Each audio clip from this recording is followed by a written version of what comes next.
Rotate through. Yes. Hey! Alright, next set. My name's Yousaf, aka the Golden Kid, professional boxer, 25 years old now, and I'm undefeated, 14-0. My last fight was for the English title. It was a 10-rounder, my first 10-rounder at the flyweight division. It was a tough fight. I had a tough kid in front of me called Conor Blackshaw. He's beaten a few decent fighters, so getting into the fight, I had the preparation went well.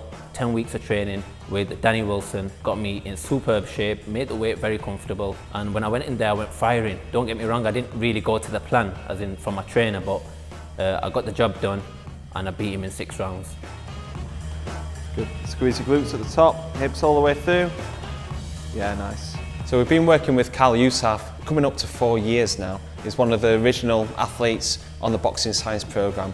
He's fitter, he's faster, he's getting much stronger now as well. And one of the key challenges with Kyle is that he's such a big athlete for his weight. He has to get down to 8 stone, which is flyweight. This is great for his career because I really feel that he's got the physical capabilities and the skill to go up through multiple weight divisions. You know, he's been able to get that frame down to flyweight, and you've got some real challenges with that. It's going to be not wanting to put on any kind of muscle mass. So instead of targeting the top end maximal strength work that can create some like kind of muscle hypertrophy, we work on neural adaptations, and this is really beneficial for Kyle because he's a really fast and explosive athlete, quite naturally as well. Drive it up, speed. Yeah, that's it. One more. Explode. Yeah, nice. I've always been a strong kid. My foundation since then has gone a lot stronger. I'm more developed now. My power's definitely gone more, as the numbers always show. Every camp, whether it's a % or 2, it all adds up. My speed's always there. Working with Boxing Science, it's going to be very, very hard to beat me when it comes to stamina, power, speed. So Boxing Science, for all young fighters, give it a go. Good, don't twist into it. Keep your level, keep your shoulders level, yeah, that's it. Yeah, good. So we're turning his strengths into super strengths, and this paid dividends in his last training camp with us. We had 12 weeks. Instead of going down the traditional path of working on maximum strength and working it down strength speed, down to speed training, we actually started on the speed training and made it a big emphasis throughout the 12 weeks. We saw like massive improvements. You know, we're saying about an athlete that's been on the programme for 4 years already.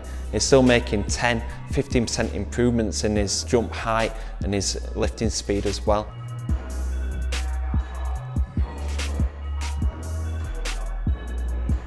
Three, 2, 1, 10. Good.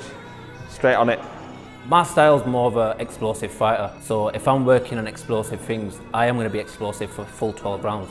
That's what Danny Wilson drills that into me. What we normally work on is what benefits me as a fighter. We aim to strive for better. We want to work on our strengths and weaknesses at the same time.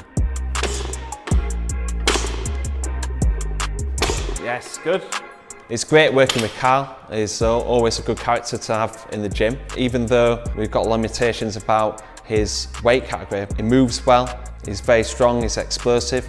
He's also very fit. You can explore like different kind of training methods and keep pushing them boundaries to keep getting fitter, to keep getting faster and getting stronger as well. So today we've been using high intensity red zone training, but it's also really adaptable to the high intensity curve sprints as well.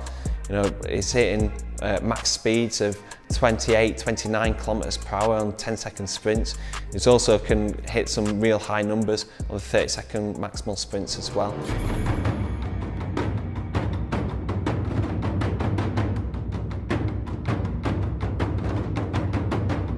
What kills it off is the curve run after. It could either be a curve run, as in you're doing 30 seconds a piece, or you could either do a treadmill run where it mentally, if you're doing a 6-minute run with 2-minute breather, it mentally breaks you down. But if you know you can get through that, you know your opponent's never going to go through the training, what we're going through at Boxing Science. So to get through a session like that, we know we're going all the way. So what Kyle's doing here is one of our pyramid conditioning sessions. At Boxing Science, we target like time in the red zone and red zone dominance. What the pyramid conditioning sessions do is increase that intensity in the red zone. So when you're doing like shorter intervals, like 30 seconds on, maybe even like 20 seconds on, it's quite difficult to get your heart rate up within that time slot. So we do the pyramid conditioning to get up into the red zone, and then we switch up the intensity, so then you're doing your 30-second, your 20-second burst in the red zone, and this is really transferable to boxing because we're working at high intensities, and we're also working in the red zone during sparring and during competition as well. Excellent work, excellent effort, come on. 10 seconds. Now you can see, now the intervals have got shorter, the recovery time is less, so it's not hard getting out of that red zone.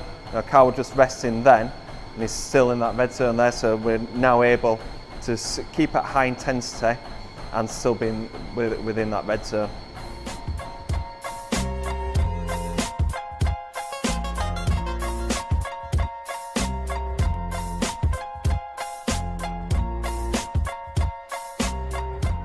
Higher speeds and you did more reps.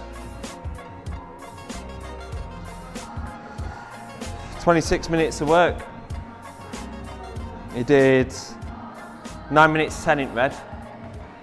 Good session that. I'm looking to gun down for that British title. I want to be the first boxing science fighter to get that British title first. Don't get me wrong, there's stiff competition, as in Atif Shafiq. We've got the outstanding Jordan Gill, but I think I can catch him.